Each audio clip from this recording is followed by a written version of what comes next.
Hello and welcome to the channel once again. मेरा नाम है हर्षित राणा, आप सभी जानते हैं। और HP सेट 2026 के लिए हम लोग ये सीरीज़ स्टार्ट हमने की थी। पार्ट 1 आप लोगों ने ज़रूर देखा होगा, जिसके अंदर इलेक्ट्रिक चार्जेस एंड फील्ड्स, जो आपका चैप्टर 1 है क्लास 12 फिजिक्स का, उसके प्रिडिक्टेड और मोस्ट इम्पॉर्टेंट क्वेश्चंस हम पार्ट 1 में डिस्कस किए थे। जस्ट आज कुछ और इंटरेस्टिंग सवाल, बेसिक सवाल और कॉन्सेप्चुअल, जो जिनसे रिलेटेड सवाल आपके एग्जाम्स में पूछे जा सकते हैं, वो आज हम यहाँ पर इस सेशन के अंदर डिस्कस करेंगे। So the very first question on your screen, the magnitude of electric field is represented by. Electric field के बारे में हमने एक शॉर्ट रिवीजन वीडियो भी किया था, उसको भी प्लीज़ आप देख लेना। और इलेक्ट्रिक फील्ड आप सभी जानते हैं, कोई जब मूविंग चार्ज होता है, जब कोई चार्ज मूव करता है तो उसमें से इलेक्ट्रिक फील्ड भी रिलीज़ होती है और मैग्नेटिक फील्ड भी रिलीज़ होती है। लेकिन जब कोई चार्ज स्टैटिक होता है, रेस्ट पे होता है, तो उस चार्ज में से सिर्फ इलेक्ट्रिक फील्ड्स रिलीज़ होती हैं। इलेक्ट्रिक फील्ड की प्रॉपर्टी, फॉर्मूला, वो सब हम लोग डिस्कस कर चुके हैं। जस्ट अभी आपको बताना है कि जो मैग्नीट्यूड है इलेक्ट्रिक फील्ड का, उसको हम लोग कैसे रिप्रेजेंट करेंगे। सो ऑप्शन नंबर 1 हमारे पास में है length of field lines. Field lines की लेंथ ज़्यादा होगी तो क्या इलेक्ट्रिक फील्ड का मैग्नीट्यूड ज़्यादा होगा, या फिर जितनी ज़्यादा डेंसिटी होगी इलेक्ट्रिक फील्ड लाइंस की, उतना ज़्यादा इलेक्ट्रिक फील्ड का मैग्नीट्यूड होगा। Yes, option B is our correct answer. जितनी ज़्यादा डेंसिटी, उतना ज़्यादा मैग्नीट्यूड इलेक्ट्रिक फील्ड का। ठीक है, सो आई थिंक आपको क्लियर है, राइट। डेंसिटी मीन्स, देखो यहाँ पे कुछ नॉन यूनिफॉर्म इलेक्ट्रिक फील्ड्स मैं बना रहा हूँ, तो आप देखोगे कि जो ये वाला रीजन है, suppose these are electric field lines, ठीक है। जो ये पॉइंट है, एक पॉइंट मैंने यहां पे बनाया, राइट। सो सेंटर पे एक पॉइंट मैंने यहां पे बनाया, इस पॉइंट को नाम दिया ए पॉइंट और ये है बी पॉइंट।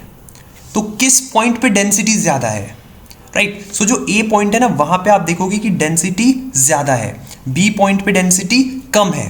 ठीक है, जहां नंबर ऑफ लाइंस ज्यादा होंगी, ठीक है, उस एरिया के अंदर, तो वहां पे डेंसिटी ज्यादा होगी। ठीक है, सो जहां पर डेंसिटी ज्यादा होती है, दैट मीन्स वहां पर इलेक्ट्रिक फील्ड का मैग्नीट्यूड ज्यादा होता है। Clear? Question number 1 to everyone, okay. Alright, so question number 4 we have, what is the angle between electric dipole moment and the electric field strength due to on its equatorial line? So एक dipole है हमारे पास में, एक dipole moment है जो कि हमने अभी रिसेंटली ड्रॉ किया। So in dipole moment like this, we have two different charges. Let's say one is minus q, other is positive, negative and positive charges. So this is basically a dipole moment. Roughly I am drawing this. So इसकी equatorial line पर, अब equatorial line means parallel to the dipole moment. तो यहाँ let's say कोई charge है, हमें electric field strength बतानी है। We will have to tell what is the angle between electric dipole moment and electric field strength due to it on equatorial line. अब electric field strength आएगी कैसे? जब charge rest पे होता है वो इलेक्ट्रिक फील्ड्स जनरेट करता है। लिख लीजिए, जब चार्ज रेस्ट पर होता है तो वो इलेक्ट्रिक फील्ड रेडिएट करता है, ठीक है, रिलीज करता है। एक्स्ट्रा बता रहा हूँ, लिख लो। जब चार्ज मोशन में होता है, ठीक है, तो वो इलेक्ट्रिक फील्ड भी प्रोड्यूस करता है और मैग्नेटिक फील्ड भी प्रोड्यूस करता है। ठीक है, जब चार्ज एक्सीलरेशन में होता है, एक्सीलरेटेड चार्ज होता है, तो वो इलेक्ट्रिक फील्ड भी प्रोड्यूस करता है, मैग्नेटिक फील्ड भी प्रोड्यूस करता है और इलेक्ट्रोमैग्नेटिक वेव्स भी प्रोड्यूस करता है। तो इलेक्ट्रोमैग्नेटिक वेव्स प्रोड्यूस कैसे होती हैं? जब चार्ज मोशन में तो हो बट एक्सिलरेटेड मोशन में हो, ठीक है, देन वहां पर इलेक्ट्रोमैग्नेटिक वेव्स आपकी प्रोड्यूस होती है। That is a different phenomena जो हम इलेक्ट्रोमैग्नेटिक वेव वाले चैप्टर में पढ़ेंगे। बट इस क्वेश्चन से रिलेवेंट क्या है कि सर इलेक्ट्रिक फील्ड स्ट्रेंथ आएगी कहाँ पे? इक्वेटोरियल लाइन पे। अब इक्वेटोरियल लाइन तो हमें पता है कि ऊपर है, ठीक है, इक्वेटोरियल लाइन जो मैंने रेड डॉट बनाया दैट इज इक्वेटोरियल लाइन, आप यहाँ पे इमेजिनरी लाइन समझ लो। सो जब यहाँ पे कोई चार्ज होगा तभी तो इलेक्ट्रिक फील्ड इंटेंसिटी आएगी ना, इलेक्ट्रिक फील्ड स्ट्रेंथ आएगी। तो यहाँ पे हम एक चार्ज एज्यूम कर लेते हैं, पॉजिटिव चार्ज भी एज्यूम कर सकते हैं, नेगेटिव चार्ज भी एज्यूम कर सकते हैं। मैं पॉजिटिव चार्ज एज्यूम कर रहा हूँ। अब यहाँ पे already minus Q negative charge रखा हुआ है, यहाँ पे पॉजिटिव चार्ज रखा हुआ है। अब फोर्स लगेगा उस चार्ज के ऊपर, ये जो नेगेटिव चार्ज है ये इस पे इस डायरेक्शन में फोर्स लगाएगा, ठीक है, और ये जो पॉजिटिव चार्ज है वो इसके ऊपर इस डायरेक्शन में फोर्स लगाएगा, ठीक है। इक्वेटोरियल लाइन पे हमने कोई चार्ज प्लेस कर दिया, चार्ज इसलिए प्लेस किया क्योंकि इलेक्ट्रिक फील्ड स्ट्रेंथ तो किसी चार्ज की वजह से ही आएगी। तो अब उस पॉइंट पर इक्वेटोरियल पॉइंट के ऊपर, इक्वेटोरियल लाइन के ऊपर जो इलेक्ट्रिक डाइपोल के चार्जेस हैं वो फोर्स लगाएंगे। नेगेटिव वाला पॉजिटिव को अपनी तरफ खींचेगा, राइट, एक सेकेंड, नेगेटिव वाला पॉजिटिव को अपनी तरफ खींचेगा, ठीक है, और पॉजिटिव वाला पॉजिटिव वालों को रिपेल करेगा। यस, पॉजिटिव वाला पॉजिटिव को रिपेल करेगा। वो पहले थोड़ा उल्टा हो गया था, ठीक है, आपने समझा, दैट्स वेरी गुड, ठीक है। तो पॉजिटिव ने पॉजिटिव को रिपेल किया और नेगेटिव ने पॉजिटिव को अट्रैक्ट किया। सो कुछ इस तरीके से यहाँ पे फोर्सेस काम कर रही हैं। अब फोर्सेस क्या है sir? Force is a vector quantity. अब दो डायरेक्शन में हमारे पास वेक्टर है, एक इस डायरेक्शन में है,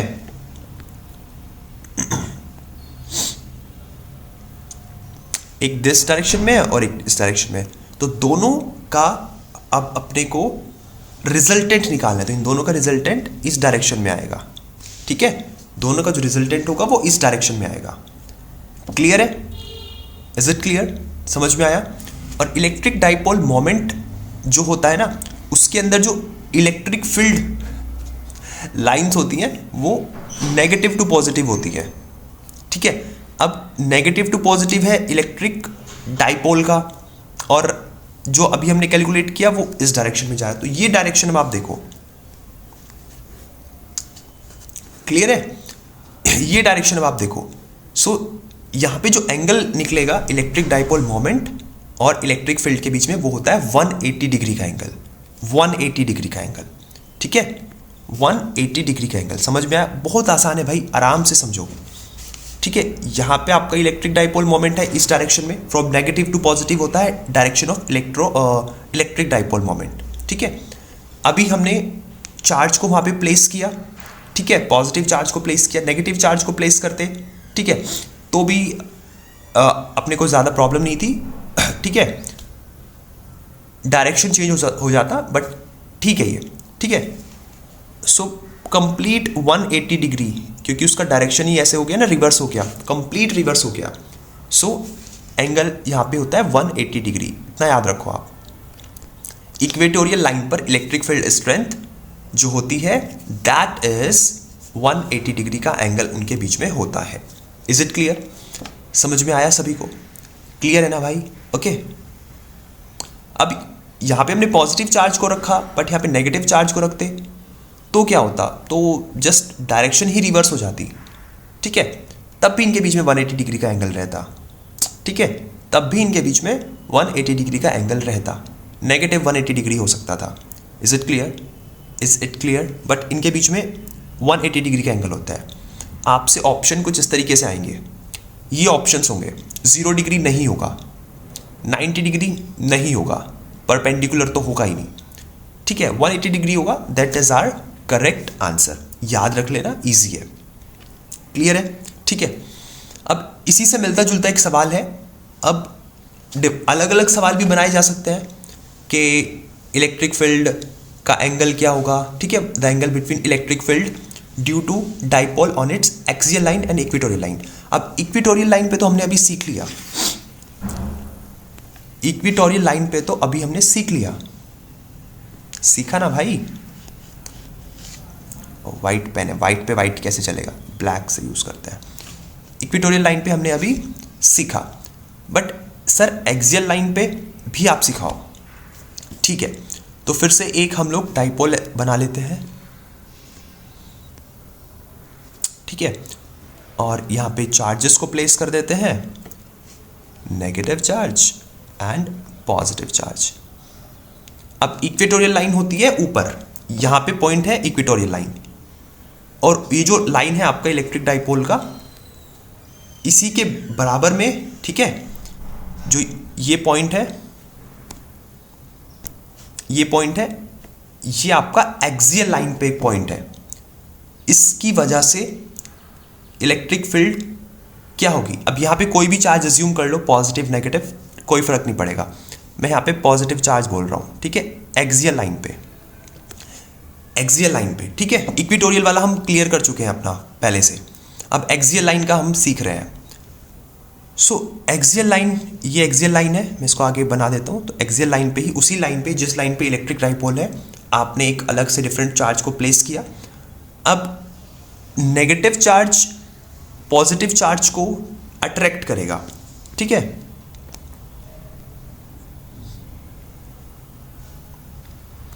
और पॉजिटिव चार्ज को रिपेल करेगा, ठीक है, और दोनों के इफेक्ट्स कैंसिल आउट हो जाएंगे, दोनों के इफेक्ट्स कैंसिल आउट हो जाएंगे। तो इसका आंसर होगा कि उनके बीच में एंगल क्या रहेगा, 0 डिग्री रहेगा, ठीक है।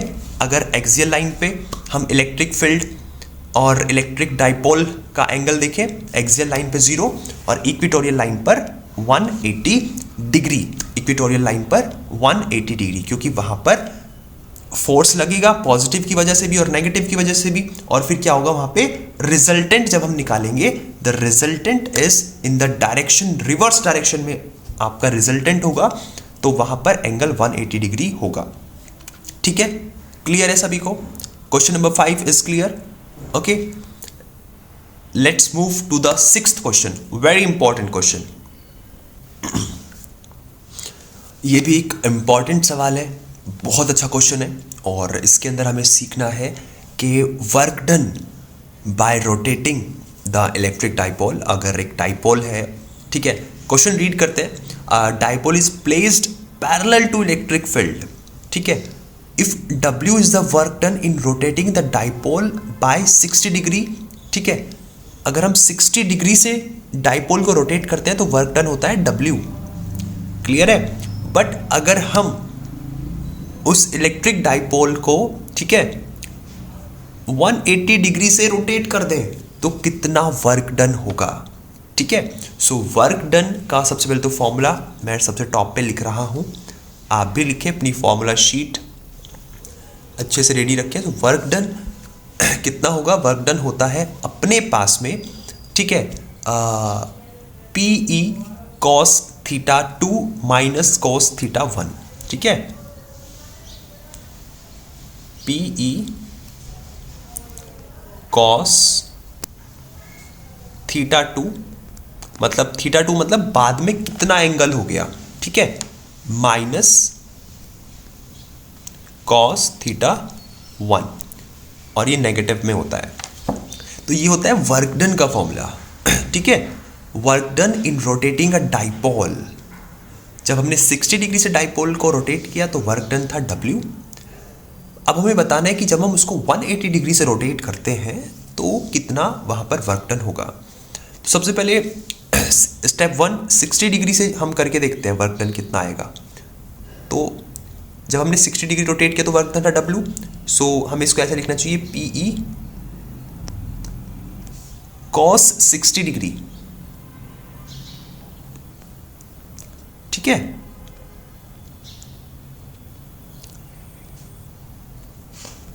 cos 60 डिग्री है ना, क्योंकि हमने जब 60 डिग्री से रोटेट किया तब कितना वर्क डन आया W, तो पहले वो स्टेबल कंडीशन में होगा, ठीक है, cos 0 सबसे इनिशियल में क्या था, वो 0 डिग्री पे था, तो वहां पर वर्क डन W होता है। सो cos 60 कितना होता है? सभी को ट्रिग्नोमेट्रिक का पता होना चाहिए भाई। sin 30 कितना होता है, sin 45 कितना होता है, sin 60 कितना होता है, ठीक है, cos 0 डिग्री कितना होता है, cos 60 डिग्री कितना होता है। तो cos 60 डिग्री होता है 1/2, हाफ 1/2 होता है cos 60 डिग्री, और cos 0 डिग्री होता है 1। तो वैल्यूज रखेंगे, so minus PE cos 60 degree is 1/2 -1। ठीक है, अब इसको फिर से हमें सॉल्व करना है। सो हमारे पास में आएगा भाई, अब ये कैलकुलेशन है, अच्छे से करना, ये इंपॉर्टेंट सवाल है, ठीक है। नीचे रहेगा 2 1 -2, ये नेगेटिव में चल रहा है। ये सबको क्लियर समझ में आ रहा है ना भाई? ये सबको क्लियर समझ में आ रहा है ना कि मैंने इसको कैसे सॉल्व करके ऐसे लिखा? क्लियर है सभी को? ब्रैकेट के अंदर वाली वैल्यू कैसे सॉल्व करी है? ठीक है, फ्रैक्शंस को सॉल्व करना आपको आना चाहिए, ठीक है। सो यहाँ से जो रिजल्ट आएगा दैट इज, माइनस से माइनस कैंसिल हो जाएगा, तो ये आएगा PE/2। ये अपना W आता है। जब हम 60 डिग्री से वर्क हुआ, रोटेट हुआ, ठीक है, तो वर्क हुआ PE/2।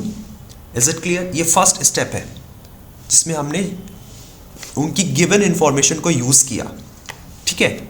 गिवन इंफॉर्मेशन क्या थी सर? W वर्क होता है जब डाइपोल 60 डिग्री से रोटेट होता है, तो हमने फॉर्मूला लगाया वर्क डन का, -PE cos θ2 -cos θ1, and we have PE/2 as our work done. Is it clear? लिखो यहां तक, ठीक है, आराम से लिखो, पॉज करके लिखो, समझो, ठीक है। ये रिजल्ट याद रखो, ये स्टेप 1 है। अब हम लोग स्टेप 2 की तरफ चल रहे हैं। मैं इसको इरेज कर रहा हूं, ठीक है, स्टेप 2 यहीं पे समझाता हूं आपको। क्लियर है? ओके। अब जब हम उसको 180 डिग्री से रोटेट करते हैं तब कितना वर्क डन आता है? Same formula, same applications. चलिए शुरू हो जाइए। So W is equals to -PE cos θ2, बाद में कितना हो जाता है? 180 डिग्री से हम रोटेट कर रहे हैं इस बार इसको, ठीक है। इनिशियल से 180 डिग्री हमने रोटेट किया, सो cos 180 डिग्री -0 डिग्री। ये याद रख लेना भाई, ये cos में वैल्यूज है। सो cos 180 डिग्री कितना होता है? cos 180 डिग्री होता है -1, याद रख लेना। cos 180 degree is -1, so -PE -1, और cos 0 डिग्री कितना होता है? cos 0 डिग्री होता है 1, ठीक है। तो यहां से वर्क डन कितना आ रहा है अपने पास में? वहां से वर्क डन अपने पास में कितना आ रहा है? -PE और -2, सो यहां से आ रहा है 2 times of PE, 2 times of PE, जो हमारे पास में W डैश मतलब नया वर्क डन है, ठीक है। इतना समझ में आया सभी को? ओके। अब जब 60 डिग्री से रोटेट कर रहे थे हम लोग, तो हमारे पास में कितना वर्क डन आ रहा था? PE/2। क्लियर है? ये वर्क डन हमारे पास में आ रहा था, ठीक है। अब देखो, अब हम क्या कर रहे हैं? अब हम क्या करेंगे? जो अपने पास ये PE है ना, ये PE यहाँ पे कॉमन है, तो यहाँ से PE का वैल्यू निकाल लेते हैं। सो जो PE का वैल्यू आएगा that is 2 times of W, 2 times of W। तो जो नया W डैश होगा, तो अब मैं यहाँ पे ना P की जगह पे ये लिख रहा हूँ, ठीक है, 2 times of W into 2 times of W। So जो वर्क डन नया आएगा अपने पास में that is 4W, that is our answer. ये अपना आंसर है भाई, ये अपना आंसर है, ये अपना आंसर है। बोलो, समझ आया सभी को? Everything is clear? समझ में आ रहा है ना? ठीक है, अब ऑप्शन जो आपको मिलेगा वो देख लेते हैं, फटाफट से इसको नोट डाउन कर लो, समझ लो, ठीक है, सारी रिलेशंस को। इंपॉर्टेंट सवाल है भाई, पूछे जा सकते हैं इनसे रिलेटेड या फिर इनके जैसे, बहुत हेल्प होगी आपको। अब आपको सिर्फ अपनी टेक्स्ट बुक से थ्योरी को रीड करना है, ठीक है, थ्योरी रीड करोगे, आपको ये जो इन्फॉर्मेशन है वो आपके ब्रेन में एग्जाम तक सेट हो जाएगी, ठीक है। ऑप्शन देख लो, तो इस तरीके से ऑप्शन मिलेंगे। 4W is our correct answer. Clear है सभी को? क्वेश्चन नंबर 6, ठीक है, आगे चल रहे हैं। Let's move to the question number 7 and it is our last question of today's session. Important सवाल है, अच्छे से करिए।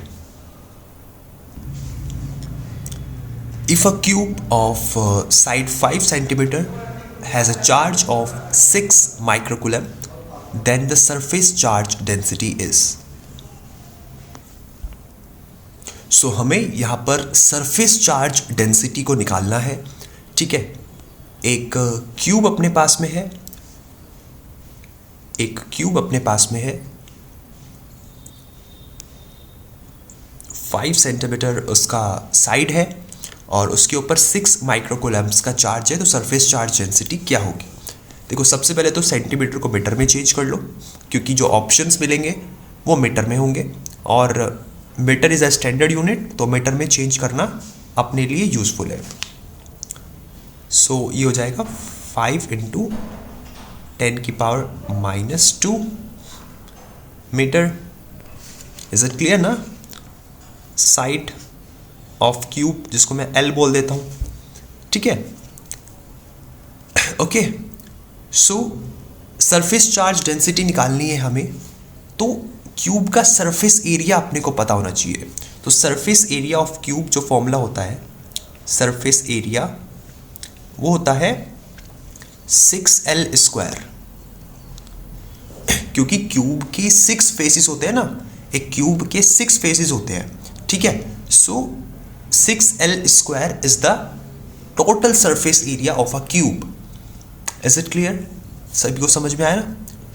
So हम वही कर लेते हैं। अब यहाँ से हम लोग एरिया निकालते हैं। टोटल सरफेस एरिया कितना होगा? 6 टाइम्स ये L है हमारे पास में, तो इंटू 5 इंटू 10⁻² का whole square. Is it clear? Is it clear सभी को? ठीक है, ये अपने पास में एरिया आ गया। ये हमने अपनी क्यूब के बारे में हमने सारी बातें लिखी हैं, उसका लेंथ और उसके लेंथ से फिर उसका सरफेस एरिया हमने यहाँ पे निकाला है। Is it clear? अब चार्ज है 6 माइक्रोकूलम्ब्स उसके ऊपर। अब सरफेस चार्ज डेंसिटी होती है चार्ज अपॉन एरिया, ठीक है, चार्ज अपॉन एरिया। तो बस आपको कैलकुलेशन ही करना है और सरफेस चार्ज डेंसिटी को सिग्मा से रिप्रेजेंट हम लोग करते हैं।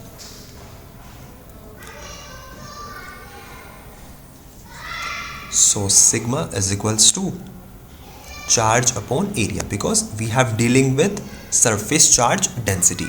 सो चार्ज इज 6 माइक्रोकूलम्ब्स एंड तो 6 into 10⁻³ because it's microcoulomb and 6 times into 5 into 10⁻² का होल स्क्वायर। तो ये अब आप यहाँ से सॉल्व करेंगे, ठीक है, यहाँ आप इसको आप सॉल्व करेंगे, ठीक है।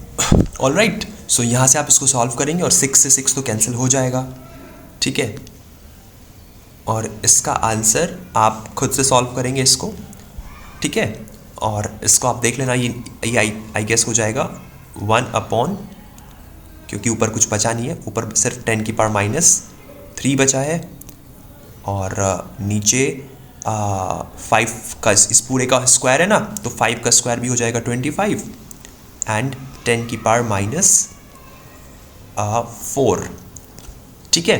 सो यहाँ से आप इसको सॉल्व करके मुझे इसका करेक्ट आंसर बताएंगे। That is your homework. Surface charge density is charge upon area, जिसको हम सिग्मा से रिप्रेजेंट करते हैं। That's all for today in this session. I think आप सभी ने बहुत सीखा है। तो करेक्ट आंसर आपके सामने है। Check your answer, verify your answer. अब जो हमारा व्हाट्सएप ग्रुप ज्वाइन करना चाहते हैं, वैसे ऑलरेडी मैक्सिमम बच्चे ज्वाइन कर चुके हैं जो सीरियस स्टूडेंट्स हैं।